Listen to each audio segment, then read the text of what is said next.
اس کو بولو تھوڑی آواز کھولے، آواز نہیں ہے کچھ بھی۔ الحمدللہ الحمدللہ نحمده ونستعینه ونستغفره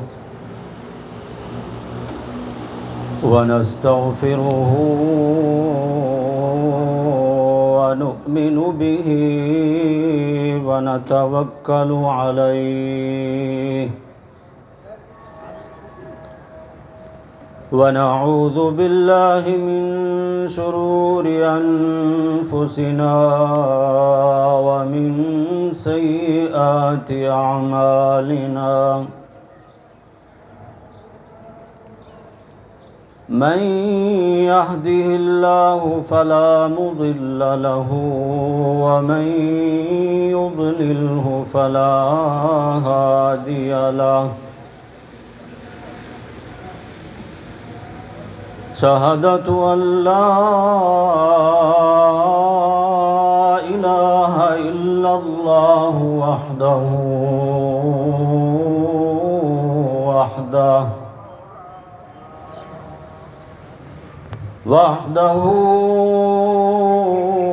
لا شريك له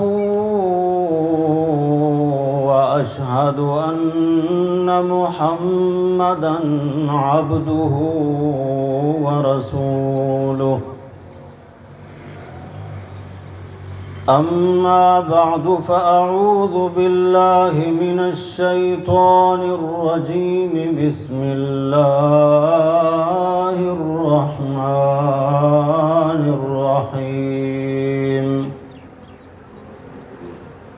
يا أيها الناس أنتم الفقراء إلى الله والله هو الغني الحميد قال رسول الله صلى الله عليه وسلم إذا سألت فاسأل الله صدق الله وصدق رسوله النبي الأمين الكريم ونحن على ذلك لمن الشاهدين والشاكرين والحمد لله رب العالمين اللهم صل على محمد وعلى آل محمد كما صليت على إبراهيم وعلى آل إبراهيم إنك حميد مجيد اللهم بارك على محمد وعلى آل محمد كما باركت على إبراهيم وعلى آل إبراهيم إنك حميد مجيد بزرگان محترم، برادران عزیز، آج کا دن مسلمانوں کی خوشی کا دن ہے۔ عید عربی زبان کا لفظ ہے، اردو میں اسی کو خوشی کہتے ہیں۔ ہر قوم کا کوئی نہ کوئی تہوار ہوتا ہے، آج مسلمانوں کی خوشی کا تہوار ہے۔ ایک مسلمان دوسرے مسلمان کے لیے برکت کی دعائیں کرتا ہے اور اللہ کے حضور اپنے اعمال کی اجرت اور مزدوری کا طلبگار رہتا ہے۔ میرے بھائیوں، رمضان المبارک کا مہینہ رب کی طرف سے مہمان تھا، جس نے جو اعمال کیے ہیں جو رمضان کا حق تھا کہ دن کا روزہ، رات کی تراویح، قرآن مقدس کی تلاوت، تسبیحات، ذکر، اذکار، وفاداری کے ساتھ بجا لانے والا بندہ مومن خوش قسمت ہے جس نے اس گنتی کو پورا کیا۔ اللہ نے پھر آج کا دن اپنی بڑائی کا دن رکھا ہے کہ وَلِتُكْمِلُوا الْعِدَّةَ وَلِتُكَبِّرُوا اللَّهَ، جب تم اس گنتی کو پورا کر لو تو پھر اللہ کی بڑائیاں بیان کرو۔ جب بندہ کہتا ہے اللہ اکبر، اللہ سب سے بڑا ہے، ہم دیکھتے ہیں کہ عید کی نماز باقی نمازوں سے ممتاز رکھی گئی ہے، الگ رکھی گئی ہے، اس کی ترکیب اور اس کا طریقہ، اس میں بھی اضافی تکبیرات اسی لیے رکھی گئی ہیں تاکہ اللہ کی زیادہ سے زیادہ کبریائی بیان ہو۔ اور جو عید کا خطبہ ہے اس خطبہ کے اندر بھی کثرت کے ساتھ تکبیرات پڑھنے کا حکم ہے۔ آج کا دن اللہ سے مانگنے کا دن ہے، اور اللہ کے نبی صلی اللہ علیہ وسلم فرماتے ہیں، حدیث قدسی ہے، اللہ فرماتے ہیں فرشتوں سے کہ آج کے دن یہ جو مانگیں گے میں ان کو عطا کروں گا۔ ہم سب وہ ہیں جو میں نے خطبے میں آیت کریمہ تلاوت کی ہے، یا ایھا الناس، اے ساری کائنات کے لوگوں۔ جملہ الناس میں الف لام استغراقی ہے، جس میں ساری انسانیت، تمام انبیاء، تمام صلحاء، تمام اولیاء اس میں شامل ہیں۔ سب کو اللہ تعالیٰ مخاطب کر کے فرماتے ہیں، یا ایھا الناس، اے ساری کائنات کے لوگوں، انتم الفقراء الی اللہ، تم سارے کے سارے اللہ کے در کے فقیر ہو، تم سارے کے سارے اللہ کے در کے محتاج ہو، تم سارے کے سارے اللہ کے در کے مانگنے والے ہو۔ اور اللہ کون ہے؟ واللہ هو الغنی، اللہ بے پرواہ ہے، اللہ عطا کرنے والا ہے، اللہ خالی جھولیوں کو بھرنے والا ہے۔ فرمایا اپنے اسلاف سے بھی پہلے انبیاء علیہم السلام کو دیکھ میرے بندے، اپنے ابا حضرت آدم کو دیکھ، میدان عرفات میں رب کے حضور کہہ رہے ہیں، ربنا ظلمنا انفسنا وان لم تغفر لنا وترحمنا لنکونن من الخاسرین۔ اے ہمارے پروردگار، میں نے، میری بیوی حوا نے اپنی جانوں پر خود ہی زیادتی کی ہے۔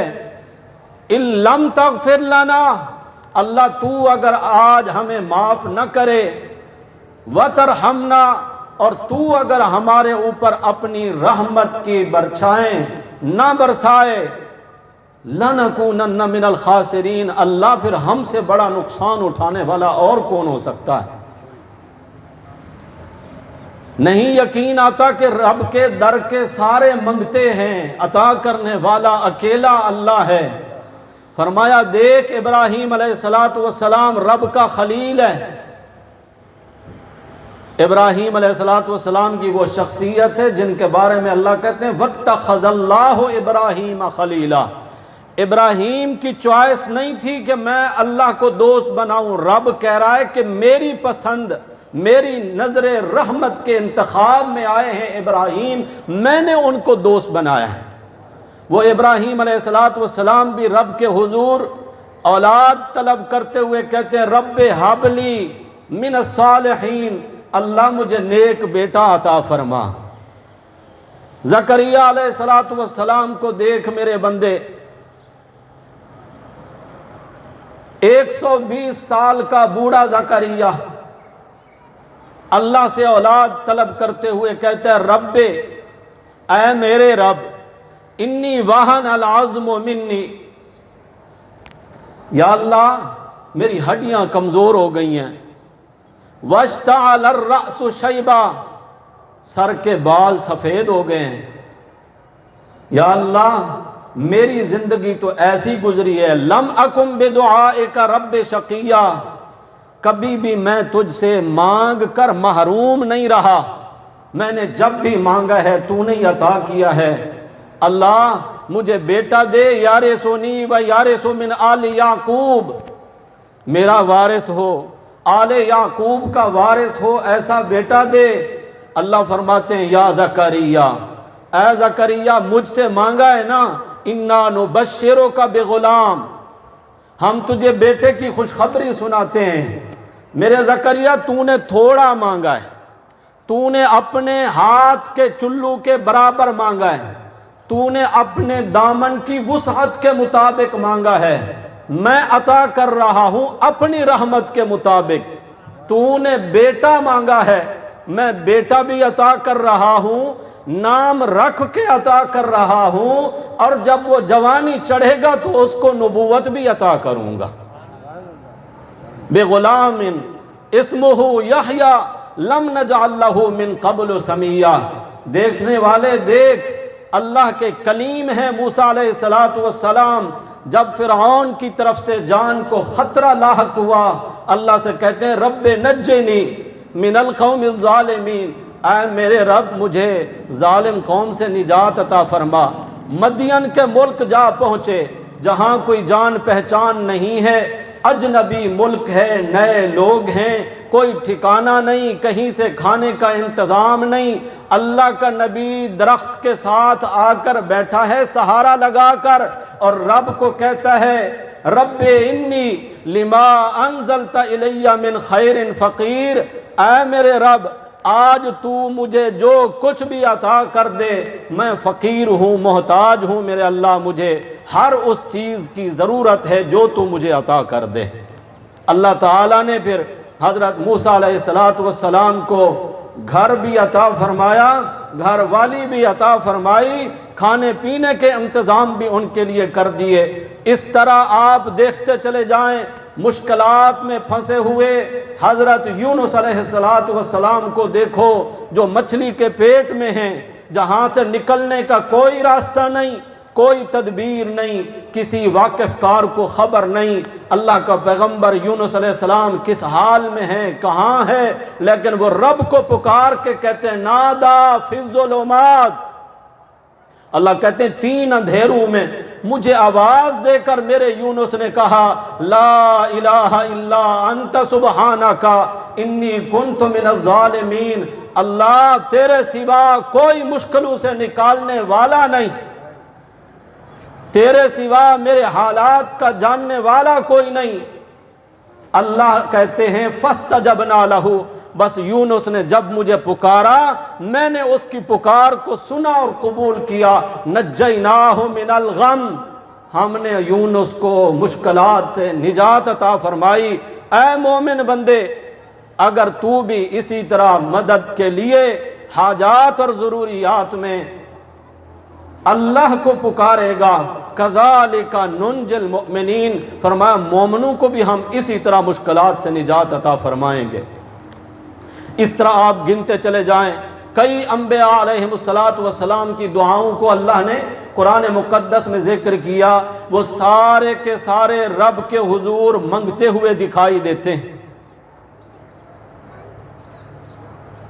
اور اپنے نبی خاتم النبیین رحمت للعالمین امام الانبیاء صلی اللہ علیہ وسلم کو دیکھ، بدر کی رات اللہ کے نبی خیمے میں اللہ کے حضور دعائیں کرتے ہوئے دکھائی دیتے ہیں۔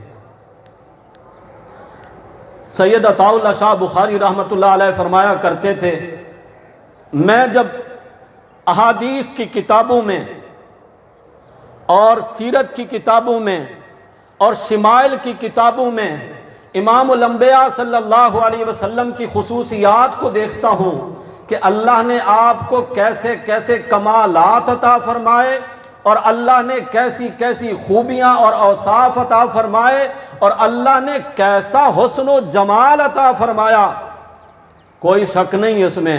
حضرت جابر رضی اللہ تعالیٰ عنہ فرماتے ہیں 14ویں رات کا چاند عروج پر تھا، جوبن پر تھا، چاند کی جوانی تھی، میں گھر سے باہر نکلا، میں چاند کے حسن کو دیکھنے میں مگن ہوا اور میں دل ہی دل میں سوچ رہا تھا واہ میرے اللہ تیری قدرت کا کیا شاہکار ہے جسے آسمان پر ایسا تو نے سجا دیا ہے، کائنات کے کسی کونے میں کھڑا ہوا انسان دیکھتا ہے تو اس کو ایسا لگتا ہے کہ چاند صرف میرے سامنے ہے۔ حضرت جابر کہتے ہیں چاند کا حسن دیکھتے دیکھتے میں مسجد نبوی شریف کی طرف چلا، میں نے مسجد نبوی شریف کے صحن میں ایک اور چاند کو دیکھا۔ فرماتے ہیں امام الانبیاء صلی اللہ علیہ وسلم مسجد نبوی شریف کے صحن میں سفید چادر لی ہوئی ہے جس کے اندر سرخ لکیریں ہیں، اور میں نے جب امام الانبیاء صلی اللہ علیہ وسلم کو دیکھا، پھر چاند کو دیکھا، پھر حضور کو دیکھا، اور حضور بھی کہنے لگے جابر میری طرفداری نہیں کرنا، وہ بھی اللہ کی قدرت کا شاہکار ہے، میرا خالق بھی میرا اللہ ہے، مجھے بھی حسن اور کمالات عطا کرنے والا اللہ ہے، کہیں ایسا نہ ہو کہ میری محبت میں اس کے خلاف بات کرنے لگے۔ انصاف کی بات کہنا، حضرت جابر کہتے ہیں یا رسول اللہ انصاف کی بات یہی ہے جب میں آپ کو دیکھتا ہوں اور آسمان کے چاند کو دیکھتا ہوں مجھے ایسا لگتا ہے کہ وہ چاند چاندنی آپ سے مانگ کے لے گیا ہے۔ فرمایا اللہ نے آپ کو جمال دیا ہے، کمال دیا ہے۔ ہجرت کی رات میں نبی کریم صلی اللہ علیہ وسلم مکہ سے نکلے، 3 رات غار میں قیام کیا، پھر مدینہ کی طرف سفر کرنے لگے، راستے میں کھانا پینا ختم ہو گیا، دودھ بھی نہیں ہے، کھانے پینے کا سامان بھی نہیں ہے۔ حضور فرما رہے ہیں ابو بکر پیاس لگی ہے مجھے، یا رسول اللہ پانی بھی نہیں، دودھ بھی نہیں۔ سامنے دیکھا تو حضور اکرم صلی اللہ علیہ وسلم نے ایک خیمہ دیکھا، فرمایا اس خیمے میں جاتے ہیں، خیمے والوں سے کھانا پینا مانگ لیں گے، ایسے نہیں دیں گے تو ہم ان کو پیسے دے کر لے لیں گے۔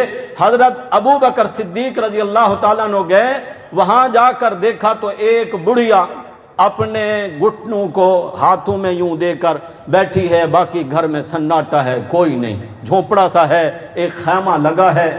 یہ جا کر کہتے ہیں اماں، وہ بڑھیا چونک جاتی ہے، کون ہے مجھے اماں کہہ کر پکارنے والا؟ مجھے پکارنے والا تو ایک ہی تھا جو اماں کہہ کر پکارتا تھا، کب سے گیا واپس ہی نہیں لوٹا۔ معبد نام تھا اس نوجوان کا، یعنی بچھڑی اولاد کی ماں۔ جب اس نے ماں کہہ کر پکارتے ابو بکر صدیق کو دیکھا فوراً متوجہ ہوئی۔ حضرت ابو بکر کہتے ہیں، اور ساتھ ہی نبی اکرم صلی اللہ علیہ وسلم بھی کھڑے تھے، گھر میں کھانے کے لیے کچھ ہے؟ کہنے کچھ بھی نہیں۔ دودھ مل جائے گا؟ کہنے ساری بکریاں میرا شوہر چرانے کے لیے لے گیا ہے۔ حضرت ابو بکر نے دیکھا جھونپڑے کے ایک کونے میں ایک مریل سی سوکھی بکری، اس کی طرف اشارہ فرمایا یہی ہمیں دے دیں، میرے ساتھ میرا مہمان ہے، یہ بھوکے پیاسے ہیں، میں ان کو پلانا چاہتا ہوں۔ اس نے کہا کہ یہ تو اتنی کمزور ہے، چل نہیں سکتی تھی، اس لیے ریوڑ کے ساتھ نہیں جا سکی ہے، ورنہ یہ بھی جا چکی ہوتی، اس کے اندر کہاں سے دودھ آیا؟ پیچھے سے امام الانبیاء صلی اللہ علیہ وسلم کہتے ہیں اماں اگر اجازت ہو تو میں اپنے رحمت والے ہاتھ لگا کر دیکھ لوں؟ سبحان اللہ تو کہتے نہیں ہو، آپ بھی خشک ہو کے بیٹھے ہیں اسی خشک بکری کی طرح، مگر خشک بکری کے تھنوں سے اللہ نے دودھ ایسا دودھ برسایا کہ خیمے کے سارے برتن بھر گئے۔ حضرت ابو بکر صدیق کو حضور فرماتے ہیں اماں نے اجازت دے دی ہے، سق الیہ، اس کے کان سے پکڑ کے لے آ۔ حضرت ابو بکر صدیق لائے ہیں، امام الانبیاء صلی اللہ علیہ وسلم نے بسم اللہ پڑھ کے تبارک الذی نزل الفرقان علی عبدہ لِيَكُونَ لِلْعَالَمِينَ نَذِيرًا، برکت والی وہ ذات ہے جس نے مجھ یتیم کو نبیوں کا امام بنا دیا۔ اللہ میں تھوڑا تھا تو نے مجھے زیادہ کر دیا، میں قطرہ تھا تو نے مجھے سمندر بنا دیا، میں یتیم تھا تو نے مجھے پیغمبر بنا دیا۔ اگر مجھ پہ برکت والی کتاب قرآن نازل کر سکتا ہے، اس خشک بکری میں سے بھی اللہ تو دودھ عطا کر سکتا ہے۔ حضرت ابو بکر صدیق فرماتے ہیں اماں لے آئیں برتن۔ اب وہ بوڑھی تعجب سے دیکھ رہی ہے کہ یہ اجنبی لوگ کیا نکالنا چاہتے ہیں اس بکری میں سے۔ اور جب حضور اکرم صلی اللہ علیہ وسلم نے تھنو کو مبارک ہاتھ لگائے تو سنو لوگو سبحان اللہ کہو یا نہ کہو، اللہ کے نبی صلی اللہ علیہ وسلم کے ہاتھ لگانے کی دیر تھی، بکری کے تھنو سے دودھ ایسا نکلنے لگا جس طرح سامن کی بارش برستی ہے۔ ام معبد اس خاتون کا نام ہے، بعد میں مسلمان ہوئی رضی اللہ تعالی عنہا۔ اس کے گھر کے سارے برتن بھر گئے۔ حضور نے فرمایا اگر تیرے گھر کے برتن اور بھی ہوتے تو دودھ آج ختم ہونے والا نہیں تھا۔ نبی کریم صلی اللہ علیہ وسلم نے دودھ پیا، باقی کا دودھ وہاں چھوڑا، چل دیے۔ شام میں ام معبد کے شوہر ابو معبد آئے ہیں گھر میں۔ ابو معبد حیرت سے ادھر ادھر دیکھ رہا ہے، یہ خوشبوئیں کیسی آ رہی ہیں؟ توجہ ہے، یہ خوشبوئیں کیسی آ رہی ہیں؟ ام معبد یہ خوشبوئیں کیسی؟ کہتی ہے تجھے کیا بتاؤں، آج ہمارے پاس ایک ایسے مہمان آئے تھے جیسا مہمان میں نے آج تک نہیں دیکھا۔ ابو معبد حیرت سے دیکھتا ہے گھر کے اندر سارے برتن دودھ کے بھرے رکھے، یہ کہاں سے آیا؟ اور پھر ام معبد نے میرے نبی صلی اللہ علیہ وسلم کے حسن و جمال کا وہ تذکرہ کیا۔ کہتی ہے وہ کیسے تھے؟ جب وہ بولتے تھے ایسا لگتا تھا ساری کائنات ان کے ساتھ بول رہی ہے، اور جب وہ خاموش ہوتے تھے ایسا لگتا تھا ساری کائنات تھم گئی ہے۔ تعریفیں کرتی کرتی نا آخر میں، چونکہ میرے پاس وقت کم ہے، ام معبد میرے نبی صلی اللہ علیہ وسلم کا حسن وہ سیرت کی تمام کتابوں میں موجود ہے، ایک ایک چیز کا نقشہ کھینچا۔ آخر میں آ کر کہتی ہے بس تجھے کیا بتاؤں کہ وہ کیسے تھے؟ وسیم قسیم، وہ وسیم تھے اور قسیم تھے۔ کیا مطلب؟ وسیم اس کو کہتے ہیں جس کو جتنی بار دیکھا جائے اتنی بار حسین لگے۔ کتنی ہی پیاری اور خوبصورت اور حسین چیز کیوں نہ ہو نا، بندہ ایک دفعہ دیکھتا ہے، 2 دفعہ، 10 دفعہ، 20 دفعہ کہتا ہے چھوڑو یار، دل بھر جاتا ہے۔ وسیم وہ ایسے حسین تھے جن کو جتنی بار دیکھا جائے ہر بار وہ حسین لگیں۔ قسیم وہ ایسے حسین تھے جن کے مبارک جسم کے جس زاویے سے دیکھا جائے ادھر سے ہی حسین لگے۔ نہیں سمجھیں آپ؟ کوئی بندہ اپنے محبوب کی تعریف کرنے لگے، اپنے کسی پیارے کی تعریف کرنے لگے، کہتا ہے کہ اس کی آنکھیں بڑی خوبصورت ہیں۔ اس کا مطلب یہ ہوتا ہے کہ جتنی آنکھیں خوبصورت ہیں ہونٹ اتنے خوبصورت نہیں ہیں، جتنا اس کا ہونٹ خوبصورت ہیں آنکھیں اتنی خوبصورت نہیں ہیں۔ قسیم وہ ایسے حسین تھے جن کو جس زاویے سے دیکھا جائے وہ اتنا ہی زیادہ خوبصورت اور حسین دکھائی دیتے ہیں۔ حضرت سید عطا اللہ شاہ بخاری رحمت اللہ علیہ فرماتے ہیں میں جب حضور اکرم صلی اللہ علیہ وسلم کے سراپا کو، آپ کے حسن و جمال کو، آپ کے کمال کو، کہ وہ کمال کہاں رہ گئے جو موسیٰ علیہ السلام کو اللہ نے عطا فرمائے۔ حضرت موسیٰ اپنے ہاتھ کی لاٹھی پتھر پہ مارتے ہیں، اللہ پتھر میں سے چشمے جاری کرتے ہیں، اور میرے نبی صلی اللہ علیہ وسلم کے مبارک انگلیوں کے جوڑوں سے اللہ نے پانے کی چشمے جاری کیے۔ حضرت عیسیٰ علیہ السلام مردے کو کہتے ہیں قم بِإِذْنِ اللہ، اللہ کے حکم سے کھڑا ہو، مردہ کھڑے ہو کر بولنے لگتا ہے ہونٹوں سے اور زبان سے۔ کمال میرے نبی صلی اللہ علیہ وسلم کا ہے کہ کنکریوں کے ہونٹ بھی نہیں، کنکریوں کی زبان بھی نہیں، اور کنکریاں میرے نبی کے کلمے پڑھنے لگتی ہیں، اشہد ان لا الہ الا اللہ۔ ابو جہل آ کر کہتا ہے اے محمد، سارے کہیں صلی اللہ، وہ تو کافر تھا، وہ میرے نبی کے ساتھ کہاں درود و سلام پڑھے گا، ہم ہیں پڑھنے والے، کیونکہ ہمیں پتہ ہے ہم اپنے نبی کی ذات پر 1 مرتبہ درود پڑھیں گے، اللہ ہمارے اوپر 10 مرتبہ رحمتیں نازل فرمائیں گے۔ اس نے کہا اے محمد، اونچی آواز سے، اے محمد صلی اللہ علیہ وسلم، میری مٹھی میں کیا ہے؟ توجہ سے سنیے گا، کہتے ہیں میری مٹھی میں کیا ہے؟ حضور نے فرمایا میں بتاؤں تیری مٹھی میں کیا ہے، یا تیری مٹھی والی چیز بتا دے کہ میں کون ہوں؟ اس نے کہا پھر تو کمال ہو جائے گا، بس ابھی میرے نبی نے اپنی بات مکمل ہی فرمائی تھی، اس کی مٹھی میں جو کنکریاں تھیں انہوں نے میرے نبی کی نبوت کی شہادت دینی شروع کر دی، اشہد ان لا الہ الا اللہ و اشہد ان محمد رسول اللہ۔ ہدایت اللہ کے ہاتھ میں ہے، اس کے مقدر میں نہیں تھی، نہیں ملی۔ میں کہنا یہ چاہتا ہوں اللہ نے میرے نبی کو کمالات عطا فرمائے۔ سید عطا اللہ شاہ کہتے ہیں جب میں نبی کا حسن دیکھتا ہوں میں کہتا ہوں عطا اللہ ان کے سامنے جھک جا، سجدہ ریز ہو جا، اور پھر جب میں بدر کی رات میں عریش والے خیمے میں امام الانبیاء صلی اللہ علیہ وسلم کو رب کے حضور مانگتے ہوئے دیکھتا ہوں تو پھر میں کہتا ہوں عطا اللہ اتنی بڑی ہستی جس ذات کے سامنے جھک کر مانگ رہی ہے، تو بھی اسی کے سامنے جھک جا اور مانگنا شروع کر دے۔ یا ایھا الناس انتم الفقراء الی اللہ، اے ساری کائنات کے لوگوں تم سارے کے سارے اللہ کے در کے فقیر ہو۔